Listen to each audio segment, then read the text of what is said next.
Welcome to Conversations That Awaken. This is a special series from A Course in Miracles that has inspired millions of readers around the world. Some see it as a spiritual masterpiece, others find it mysterious, challenging, or even controversial. Whatever brings you here, we invite you to leave your beliefs and your disbeliefs at the door. This is not a Bible study, this is not a sermon, and it is not about asking you to accept anyone else's truth. It is an invitation to investigate reality for yourself. I am Kim. In every episode, Joe and I will explore the text found in A Course in Miracles through 6 powerful lenses: science, philosophy, psychology, mysticism, direct experience, and everyday living. We'll ask difficult questions, we'll challenge assumptions, we'll laugh together, and we'll discover how these teachings can transform the way we see ourselves, our relationships, and the world around us. Whether you're new to A Course in Miracles or have studied it for decades, our purpose is simple: to uncover the timeless wisdom hidden beneath its words. We won't ask, what should we believe? We'll ask, what can we discover? Because awakening is not about collecting new ideas. It is about change in perception. It's about seeing clearly. It's about moving from fear to love, from separation to wholeness, from confusion to understanding. So take a deep breath, set aside everything you think you know, and join us for a special series in A Course in Miracles. I want you to just take a second and imagine something with me. Imagine you are having a nightmare. Oh, like a really bad one. Yeah, exactly. Not just a bad dream, but an absolutely terrifying, cold sweat, heart-hammering kind of nightmare. Yeah. So there is a monster in the room, or, you are falling off a cliff. Right. Or you're just suddenly in a situation of this profound, inescapable danger, and your physiology reacts completely to it, right? Yeah. Your breathing is shallow, your adrenaline is just pumping. Because your body thinks it's real? Exactly. You are entirely convinced in that agonizing moment that your life is literally about to end. And then you wake up. Best feeling ever. It is. You open your eyes, you see the familiar shadows on the ceiling of your bedroom, you feel the sheets, and immediately, instantly, the terror just evaporates. It's because the threat is gone. Right. But why? Because you realize the monster was never actually in the room. I mean, the cliff didn't exist. That entirely terrifying reality you were just trapped in, fighting for your life inside of, was generated completely from scratch by your own mind. Yeah, the fundamental rules of that universe just vanish. They vanish the second you realize you were the dreamer. So here is the massive question we're going to be exploring today on this deep dive. What if the deepest anxieties you carry, the physical sicknesses you endure, the conflicts you battle, All the waking life. yeah, the waking life stuff, what if every single thing you face in your waking world is actually governed by that exact same dream logic? That is a huge, huge paradigm shift to ask someone to make. It really is. The rules of the dream vanish when you realize you're the dreamer. But what if your physical illness, your anxiety, your sense of isolation are operating on that exact same architecture? So today we are ripping apart this really dense, highly provocative philosophy from Chapter 10 of a foundational text called A Course in Miracles. Specifically focusing on the framework it calls the idols of sickness. Right, the idols of sickness. And our mission here is to really unpack its central radical assertion, which is that our perception literally constructs our reality, and that what we perceive as external suffering is fundamentally an inside job. It's an inside job. And, it's a proposition that completely upends how humans have been conditioned to interact with the world. Oh, totally. We're not wired for this. No, we are biologically and culturally wired to believe that our suffering is caused by external forces, like a virus enters the body, or a person insults us. Right, the economy crashes. Exactly. We view ourselves as these vulnerable entities navigating a really hazardous environment. But the framework we are dissecting today takes that entire paradigm, flips it, and argues that the mind is the ultimate and, frankly, the only causal level of reality. Which is wild to think about. It is. The environment isn't doing anything to you. You are essentially doing the environment to yourself. And look, I want to say right up front, we are not going to spend time apologizing for how abstract or mystical this sounds. Because if you are listening to this deep dive, you already know we like to swim in the deep end of the pool. We do. We're going all in. We are. We're treating this as a rigorous exploration of a highly specific, deeply challenging thought system. But to understand anything about how this philosophy defines sickness or healing, we have to We have to establish the baseline physics of its universe first. Right, the ground rules. Yeah, the ground rules.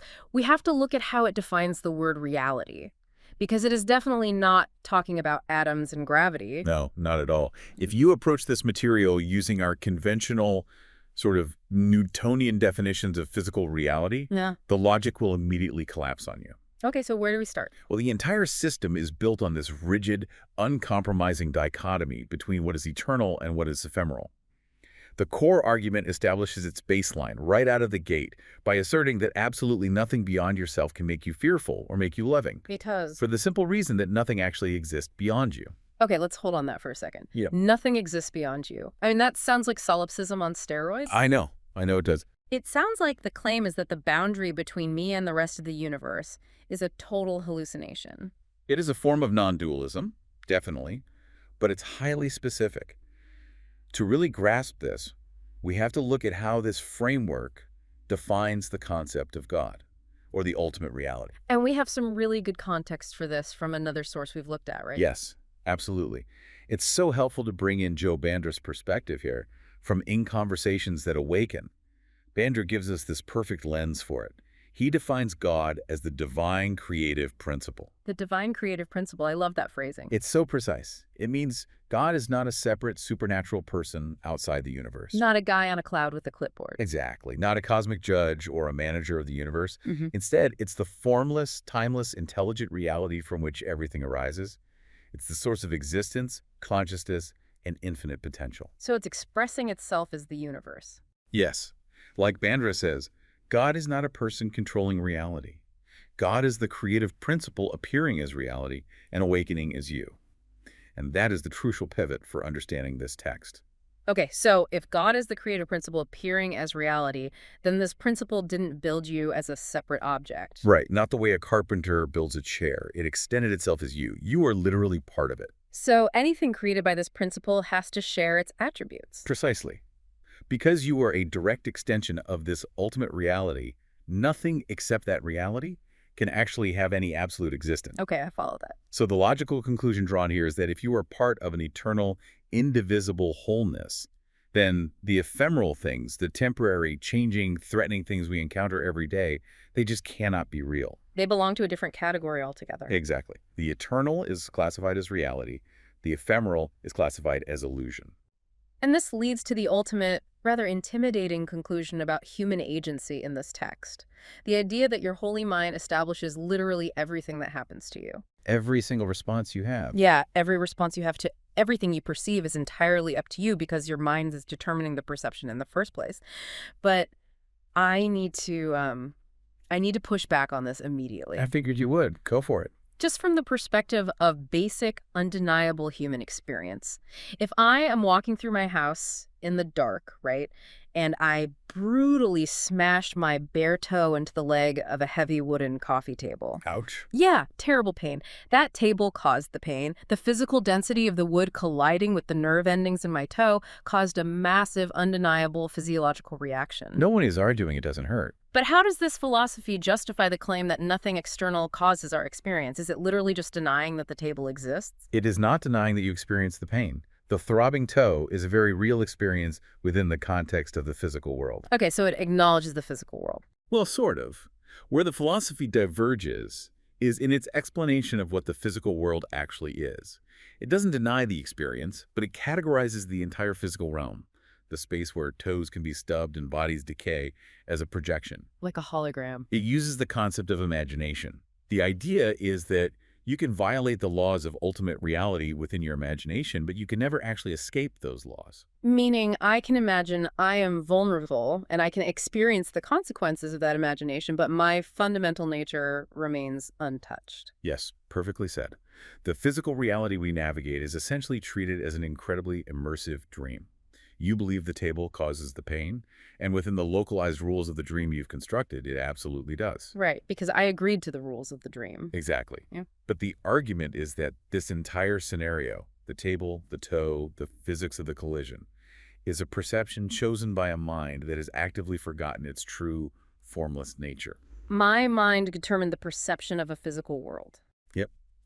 It established the rules of physical vulnerability and now it subjects itself to the consequences of those rules. This reminds me so much of the most intense, bleeding-edge virtual reality setups. Oh, that's a great analogy. Let's run with that. Okay, so let's say you put on the VR headset. You step onto one of those omnidirectional treadmills, and you put on a haptic feedback suit that covers your entire body. You are fully locked in. Fully locked in. Yeah. You load up a survival horror game, you're completely dialed in. Suddenly, a digital monster leaps out of the shadows. You're going to flinch. You physically flinch, your actual real-world heart rate spikes, your real-world palms start sweating, and if the monster slashes you in the game, the haptic suit delivers a sharp, painful jolt to your ribs. Right. The hardware simulates the damage. Exactly. In that split second, inside the localized environment of the game, the threat is 100% real to your nervous system. The digital wall you are backing up against feels totally solid. It's an incredibly effective illusion. And the VR analogy works brilliantly as a surface-level comparison, but we actually have to push the implications of it further to match the depth of this text. How so? Because in your VR scenario, even when you are terrified, there is usually a tiny sliver of your consciousness that still knows you are a human being standing in a living room wearing a haptic suit. Right. You can always just take the headset off. Exactly. But the philosophy we are examining today argues that we have done something far more radical. We forgot about the living room. We completely wiped the memory of the living room. We put the headset on, loaded the simulation, and then deliberately wiped the memory of the world outside the simulation. Wow. So we wiped the hard drive. We literally programmed a universe of limitation, fear, and time, and then trapped ourselves inside our own code. And we are using this simulation, the dimensions of time and space, to experience something that is impossible in our true state. Which is what? What are we trying to experience? Vulnerability. We are using it to experience vulnerability. We believe that the things happening to us are caused by factors outside ourselves, just like the player believes the digital monster is an independent threat. It's just code. Right. And the ultimate realization this thought system pushes toward is taking responsibility for the simulation itself.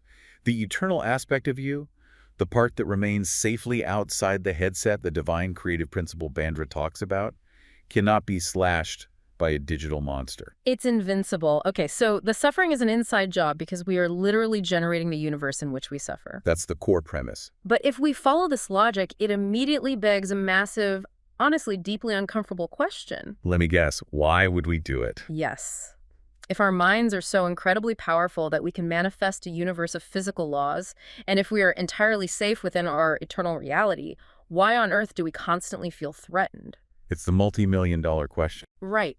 If I'm perfectly safe in a state of eternal peace, why am I choosing to play the most terrifying, stressful, high-stakes survival game imaginable? Why choose the nightmare? Well, if we are the architects of our own suffering, there must be a mechanism that enables us to do it, and a core motive driving the behavior. We need a reason to put the headset on. Exactly. And this brings us to one of the most psychologically dense concepts in this entire framework.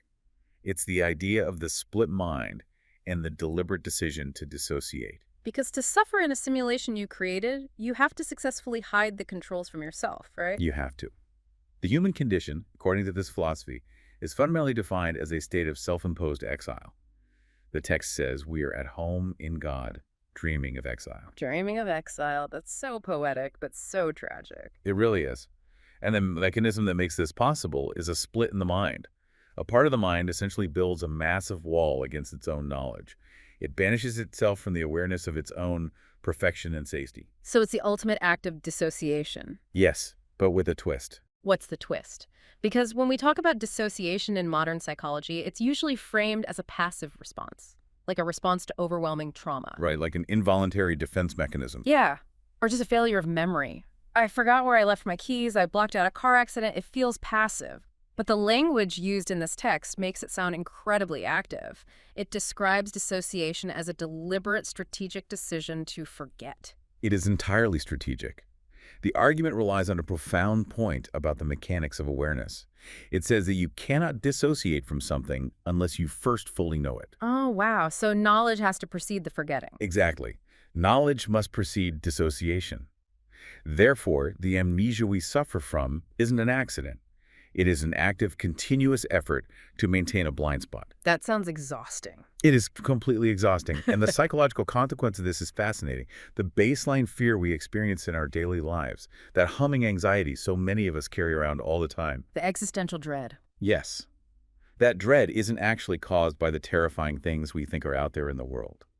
And it isn't even caused by a fear of God or fear of our true reality. Wait, really?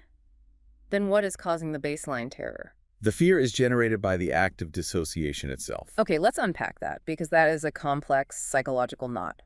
We are afraid because of the amnesia itself, not because of what we forgot. Think about the pure mechanics of what it would mean to forcibly erase your own memory of your identity, your origins, and your fundamental safety. Okay, so I wipe my own hard drive. Right.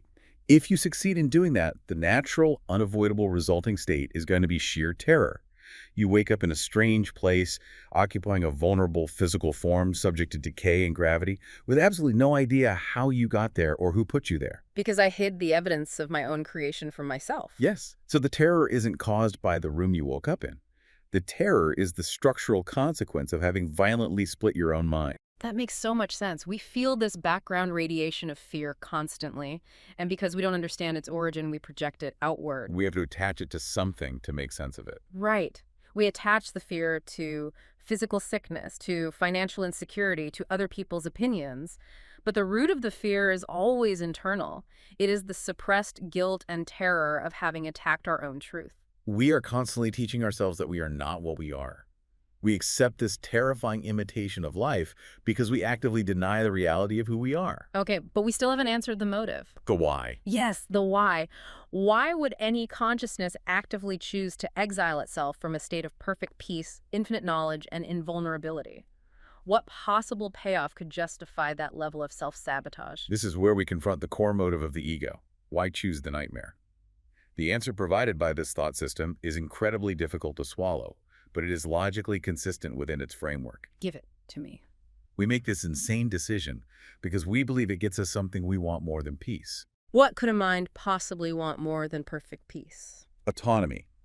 The illusion of being a separate, self-created entity. We want to be the authors of our own existence. If God, or the divine creator principle, is an indivisible, infinite wholeness, then to be part of that means you do not have a separate individual identity. There is no you standing apart from the whole. So we traded perfection for individuality. Exactly. By deciding against that reality, the mind carves out a tiny, isolated pocket of awareness and calls it me. And to maintain the boundaries of that me, the mind has to become hyper-vigilant against the truth. It has to guard the borders of the ego. Yes, it must become vigilant against God, because remembering ultimate reality would mean the complete dissolution of the individual ego. So to the ego, peace looks like annihilation. Surrender looks like death. That's exactly it. Returning to a state of wholeness requires the specific character you're playing in the VR game to disappear. The ego, with its unique history, its curated grievances, its distinct personality, its precious opinions. All the stuff we think makes us us. Right. All of that merges back into the infinite. To prevent that quote-unquote death, the ego actively seeks out conflict, fear, and suffering. Because suffering proves we exist. Yes. Suffering is the ultimate proof of separation. If I'm in pain, I must exist. My vulnerability proves my separate existence. My conflict with you proves that we are two entirely different beings. Man, that is heavy. But you know, if we pull it down from the cosmic level and just look at human behavior on a Tuesday afternoon, it maps perfectly. Oh, it plays out every single day. Think about the human tendency to seek out drama. Have you ever had a weekend where all your chores are done, your bills are paid, the house is quiet, and everything is actually objectively peaceful? And you just can't stand it. Yes. Instead of enjoying it, you feel this weird, restless itch in your brain.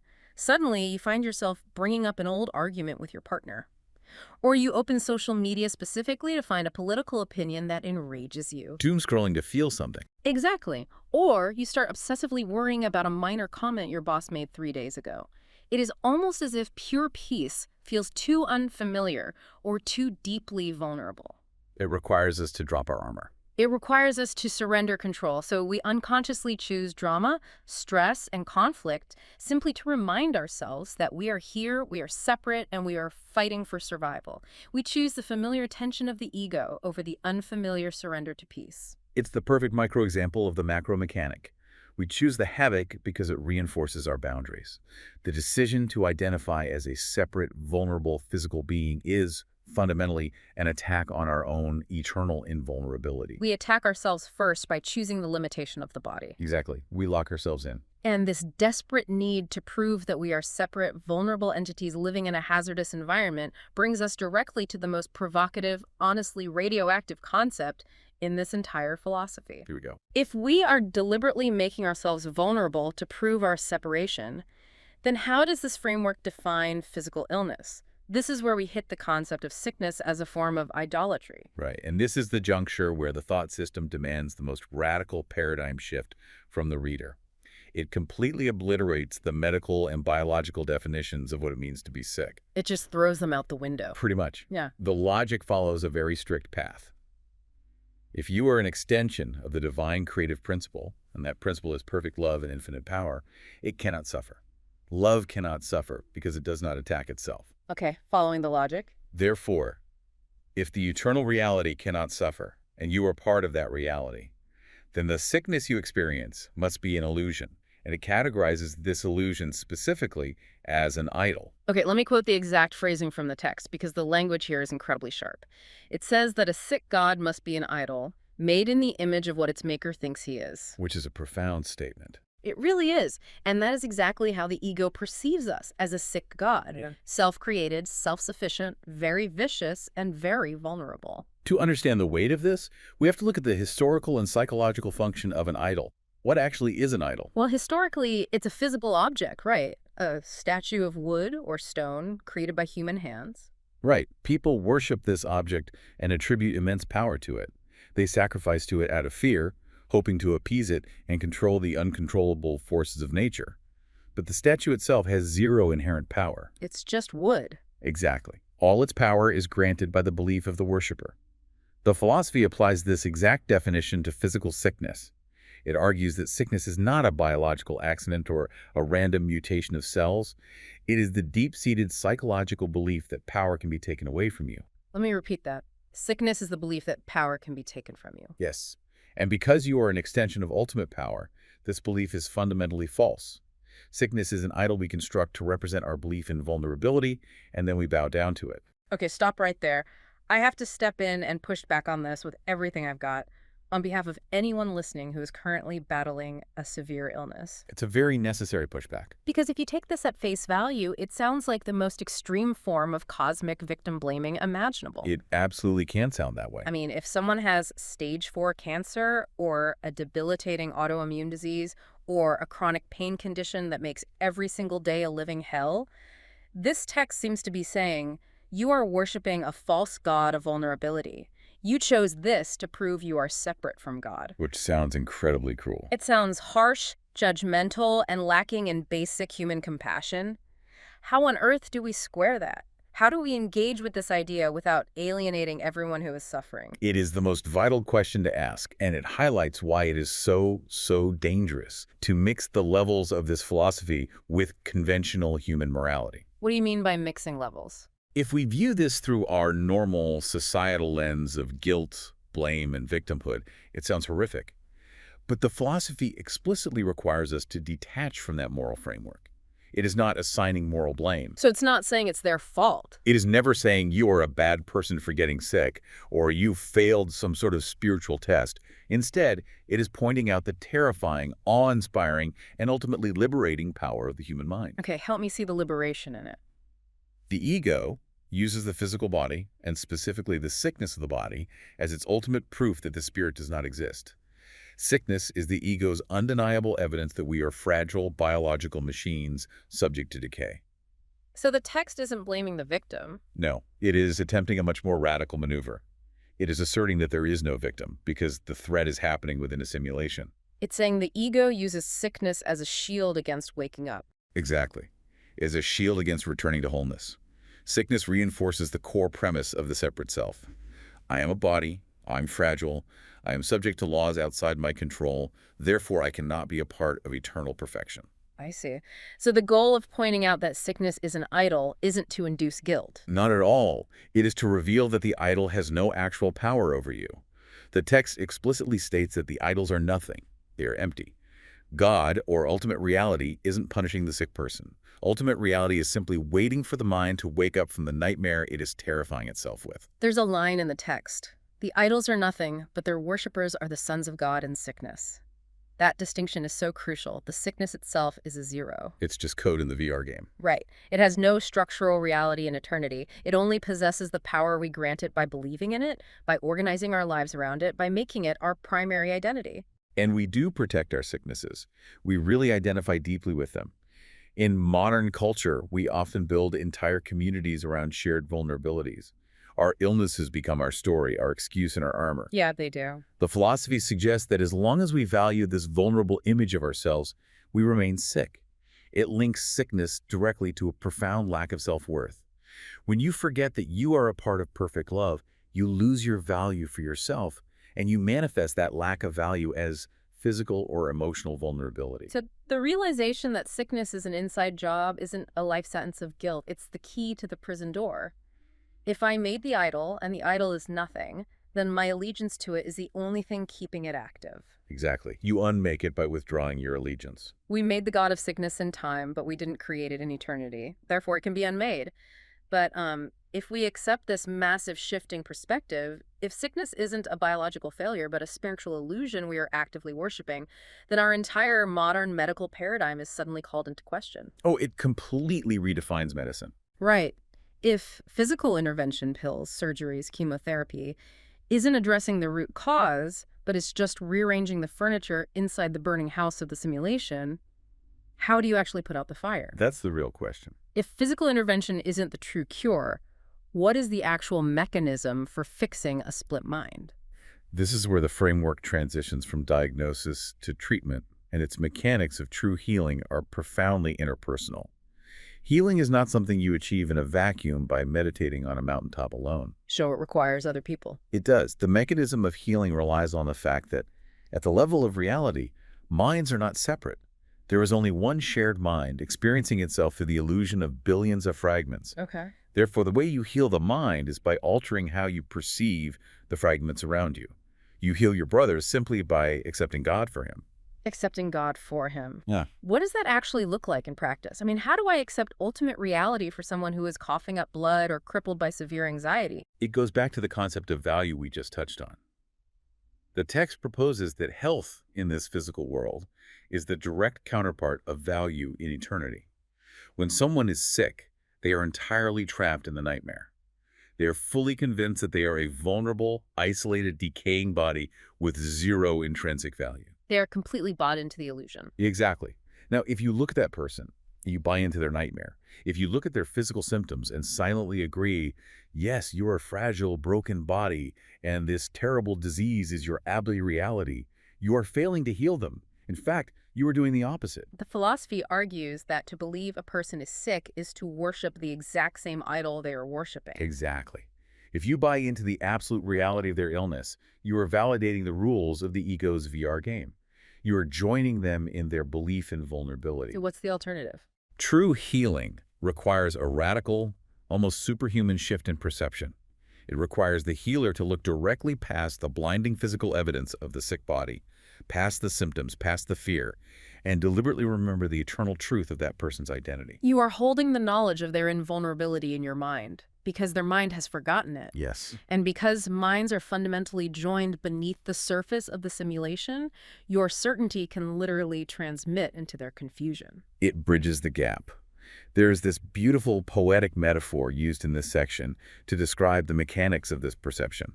It introduces the imagery of the little spark and the great rays. I love this part. Break that down for us. So the great rays represent our full, unclouded, massive magnitude as eternal creations.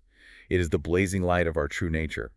But when we choose the split mind, when we dive headfirst into the illusion of separation, trauma, and sickness, we obscure that light. We cover it in thick layers of fear, physical density, and guilt. It's like throwing a heavy blanket over a lamp. Exactly. However, the architecture of the mind is such that the light can never be entirely extinguished. A little spark always remains. The memory of reality is permanently embedded in the system. It's fail-safe. It is a fail-safe. So the healer's job isn't to fix the broken machinery of the body. The healer's job is to look at this person who is buried under an avalanche of illness and illusion and actively search for that one tiny, unextinguished spark of eternal truth. Perceiving the spark will heal. That is the directive. Yes, the power of one mind can shine into another because all minds were lit by the same source. A true healer is simply someone who has temporarily laid aside their own belief in sickness, their own allegiance to the false gods of vulnerability, and calls on their brother to do the same. They strengthen the truth in a sick person by actively weakening their shared belief in the sickness. That's the core of it. We can ground this abstract idea by looking at the very real, everyday mechanics of profound empathy. Think about a time when someone you deeply love was in a terrifyingly dark place. We've all been there. Yeah. Maybe they were consumed by self-hatred or entirely paralyzed by a perceived failure. They look at you and they say, I am worthless. I am a complete failure. My life is over. Now, if you practice basic sympathy, you might actually join them in that hole. Right. You might say, you're right. This is a disaster. You have ruined everything. And by doing that, you are worshiping their idol. You are agreeing with their nightmare. Which just reinforces their isolation and cements their illusion. But if you practice true empathy, true healing in the context of this text, you refuse to agree with their darkness. You don't ignore their pain, obviously, but you refuse to accept their self-diagnosis as the ultimate truth. You hold the vision of their fundamental worth, their strength, and their capacity for joy, even when they are entirely blind to it. You see the spark. You find the spark. You hold that space of absolute value for them unwaveringly until their own exhausted mind can latch onto your certainty and begin to remember who they are. You are literally loaning them your vision of their perfection until they can see it for themselves. That is the exact psychological mechanism at play. You accept peace on their behalf because in their sickness, they don't know they have access to it. It's incredibly powerful when you look at it like that. It is. But this dynamic of choosing darkness over light, of worshiping vulnerability, brings us to another critical diagnosis in this framework. We've explored the physical shield of sickness. But there is an emotional, psychological symptom of this massive separation that the philosophy addresses with incredibly stark, almost jarring language. Yeah, this next part is intense. It is. If physical sickness is the manifestation of worshiping vulnerability, what is the emotional manifestation? The text identifies it unequivocally. Depression. Yes, and this is another section we have to navigate very carefully because the terminology used here is explosive. It doesn't describe depression as a chemical imbalance. It describes depression as the literal religion of the ego. The rituals of the god of sickness are described as strange and highly demanding. The text asserts that joy is never permitted in this religion because depression is the ultimate sign of allegiance to the ego. It states that depression means you have forsworn God. Forsworn God. It goes even further than that, actually. It classifies depression as a form of blasphemy. It does. Let's pause and recognize how massive a departure this is from our modern understanding of mental health. Today, we view depression through a compassionate, highly medicalized lens. As we should. Right. It is a neurochemical disorder, a natural response to complex trauma, a biological malfunction. We treat it with therapy, medication, and deep empathy. So when a text uses a medieval punitive word like blasphemy to describe clinical sadness, it sounds aggressively judgmental. It sounds like it's saying you are a sinner for being sad. Exactly. What is the underlying logic here? Why connect profound emotional suffering with a concept like blasphemy? To understand this, we absolutely must divorce the word blasphemy from its historical religious baggage. In traditional religion, blasphemy is an insult directed at a vain, easily offended deity who will punish you for your insolence. Right, the guy with the clipboard again. Exactly. But in this thought system, remembering Bander's definition, God is a formless creative principle, entirely incapable of taking offense. The text explains exactly what it means by the term. It says that blasphemy is entirely self-destructive, not God-destructive. So it's an attack on yourself. Yes. It defines blasphemy simply as the willing denial of your own reality. If the fundamental truth of the universe is that you are an eternal, joyous, invulnerable extension of perfect love, then to fiercely insist that you are an isolated, miserable, hopeless biological accident is to deny reality. It is to replace what is real with what is not real.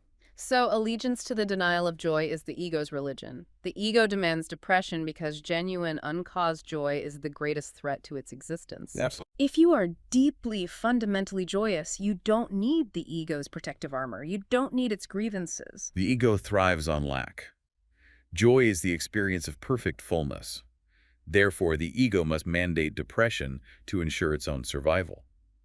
And the text draws a fascinating, highly provocative line connecting depression, isolation, and arrogance. Arrogance, that's another loaded word. It is. It defines arrogance as the denial of love, because the nature of love is to share and expand, whereas the nature of arrogance is to withhold and isolate. So we should think of depression not as a deficit of serotonin, but as a surplus of arrogance, the ego's supreme refusal to accept the joy it was given. If we look at the behavioral mechanics of deep depression, it is characterized by ultimate isolation.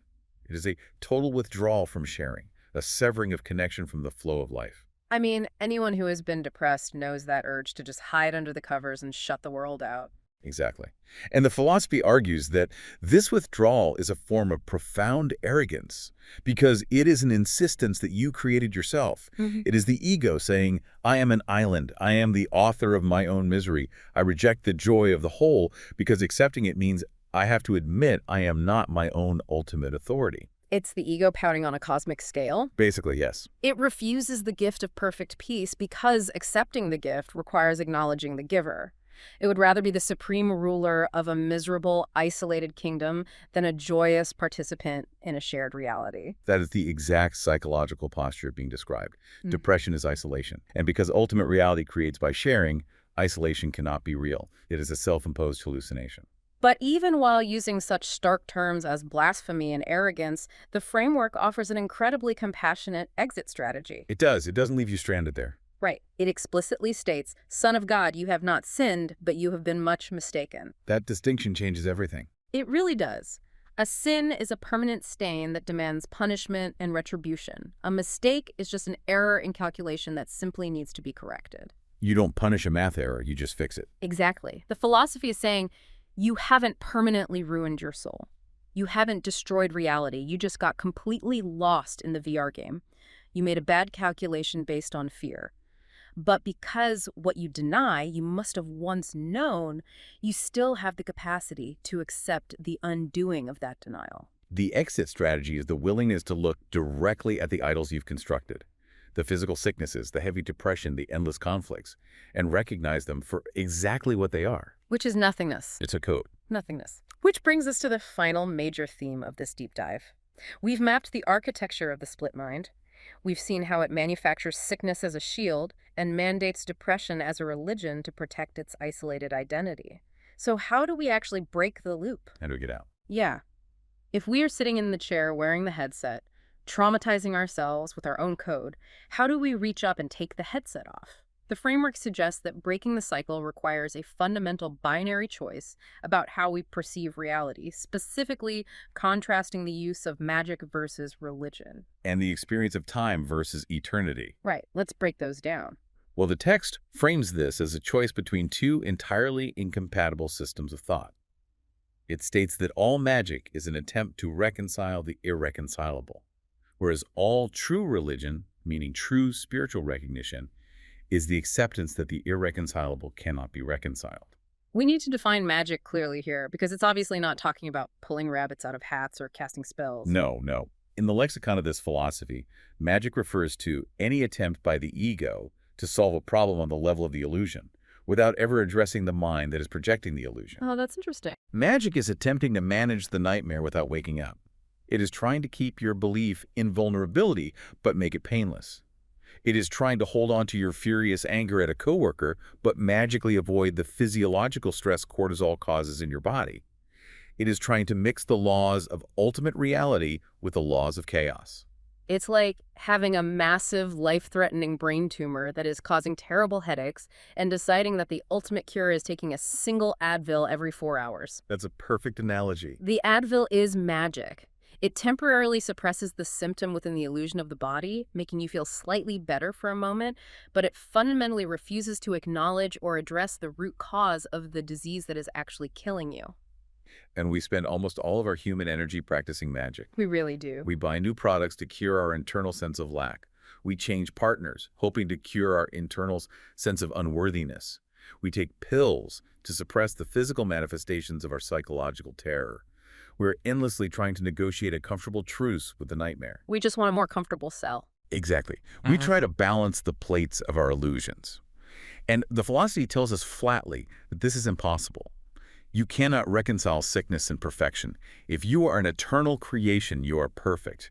If you believe you can be sick, you have placed false idols before your reality. You have to choose one or the other.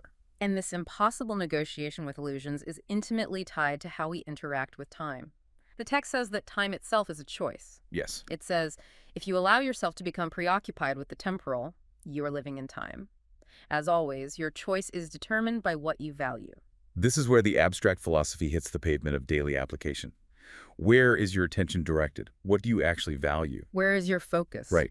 If your mental energy is constantly fixated on the temporal, obsessing over the physical decay of the body, hoarding resources, nursing grievances from 5 years ago, or spinning out with anxiety about a future event that hasn't happened yet, you are actively choosing to live in time. You are choosing the delay of your own peace. But time and eternity are irreconcilable. They cannot both be real. No, they can't.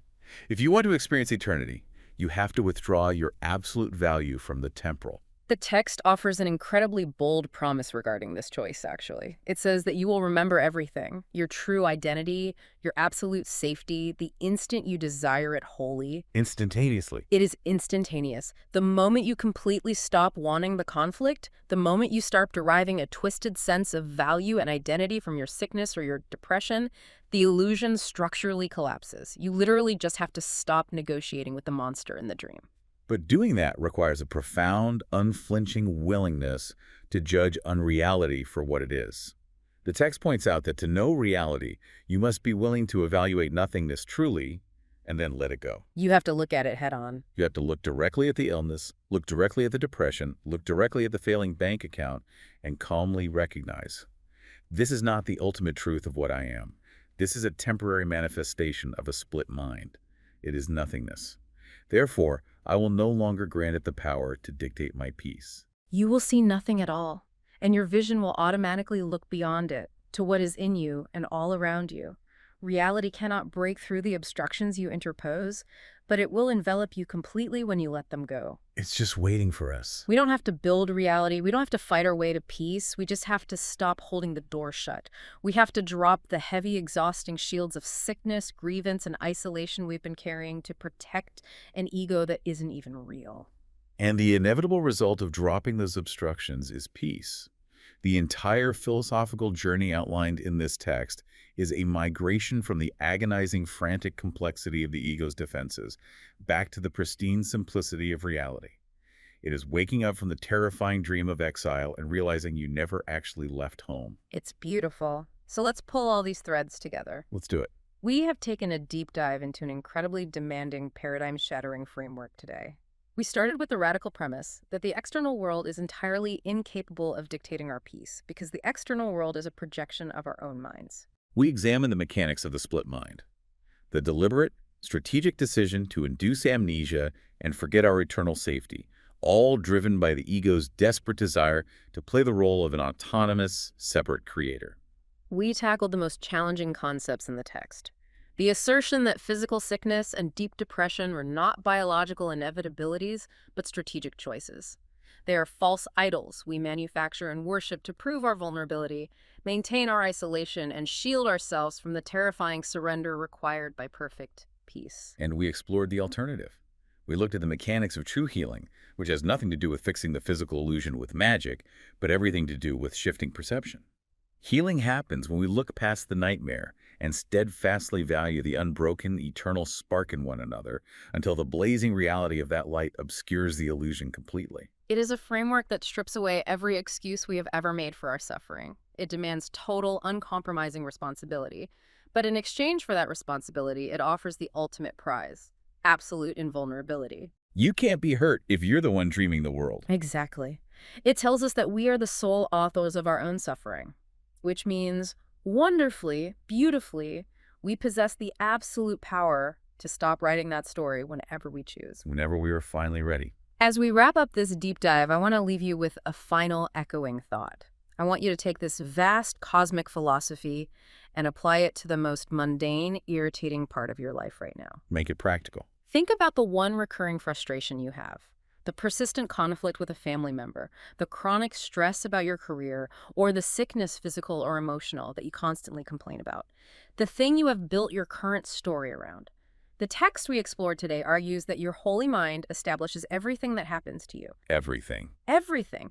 So if it is truly impossible for anything external to harm your eternal peace, what hidden payoff are you getting from worshiping that specific idol? How does that specific problem serve your ego's desperate need to feel separate, special, and vulnerable? It's a tough question to ask yourself. It is. And most importantly, what would happen if today you simply decided to stop giving it your peace? Think about it. Thank you for joining us on this deep dive. We will catch you next time. Thank you for listening. If today's conversation resonated with you, please take a moment to like this episode, subscribe to the channel, and share it with someone who may benefit from these reflections on A Course in Miracles and the deeper questions of life. Your support allows us to continue creating conversations that explore consciousness, reality, love, forgiveness, and what it truly means to awaken. I'm Kim Kaur, and it is my privilege to introduce Jo Bandra. Jo is an author, philosopher, speaker, healthcare technology pioneer, and a lifelong explorer of humanity's greatest questions. For more than 3 decades, he has worked at the intersection of science and medicine while pursuing an equally passionate exploration of A Course in Miracles. His first book, Finding Neve, is a transformative journey into self-discovery and the search for lasting happiness. His second book, Body, Mind, and Machine, shares his remarkable career in healthcare technology and the evolution of a profession dedicated to improving human lives. His upcoming work, The Nature of Reality, brings together science, philosophy, psychology, mysticism, and direct experience to explore one of humanity's oldest questions. What is reality really? Through every conversation, Jo invites us to question our assumptions, look beyond appearances, and discover a deeper understanding of ourselves, each other, and the extraordinary universe we share. Thank you for being part of this journey. Until next time, keep questioning, keep exploring, and above all, keep awakening. Life often feels like an endless list of tasks, constant noise and distractions, pulling us in every direction. We're all searching for happiness, but what if we've been looking in the wrong places all along? This was Nevaeh's journey. Lost in the noise, she felt cut off from the peace and happiness she longed for, until she met Jo Bandra, an unconventional, insightful philosopher with a different perspective. Jay, as he is simply known, didn't hand her a map. He gave her something far more valuable, a compass, a way to turn inward, navigate her own thoughts, and uncover the clarity hidden beneath the chaos. Readers around the world have been touched and inspired by Finding Nevaeh. Your journey to inner peace begins now. Get your copy of Finding Nevaeh, available on Amazon and at findingnevaeh.org, or listen to the audiobook on Audible, Spotify, Apple, and other platforms.